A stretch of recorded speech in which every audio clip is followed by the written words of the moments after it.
तर नमस्कार मित्रांनो, परत एकदा पण नवीन व्हिडिओ आणि नवीन टॉपिक घेऊन. मित्रांनो, बिग बॉस सीझन 6 मध्ये आज जे टास्क होता ना ते खूप एंटरटेनमेंट होता.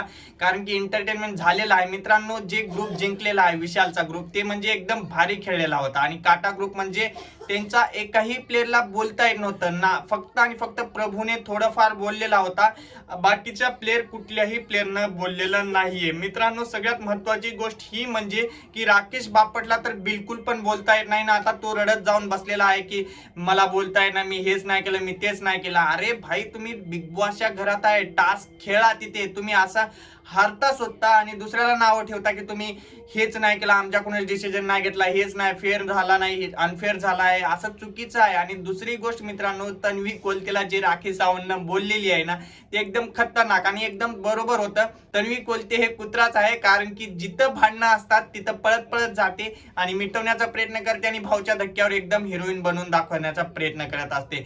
मित्रांनो, राखी सावंतचा मुद्दा तुम्हाला कसा वाटलाय कमेंट मध्ये नक्की सांगा. आणि आज जे सागर दादानं बोलला होता प्रभूसाठी, ते प्रभूला एकही पर्सेंट समजलेलं नाहीये. प्रभूला काहीच समजलं नाही. त्याच्यातलं फक्त 1% समजलं होतं प्रभूला, ते म्हणजे चोरीचं.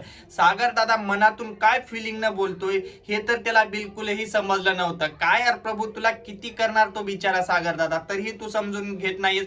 तू तन्वीच्या पाठी राहून पूर्ण तुझा गेम घालवत आहेस, असं तुम्हाला पण वाटतंय का? प्रभू पूर्ण गेम घालवत आहे तर कमेंट मध्ये नक्की सांगा.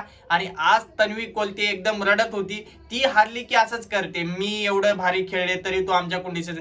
तुमच्याकडून डिसिजन फक्त तन्वी कोलते, रितेश भाऊ घेतात, ते म्हणजे भाऊच्या धक्क्यावर. बाकी तुमचा काहीच गेम नसतं. भाऊलाच कसा तुमचा गेम आवडतो हेच आम्हाला समजत नाहीये.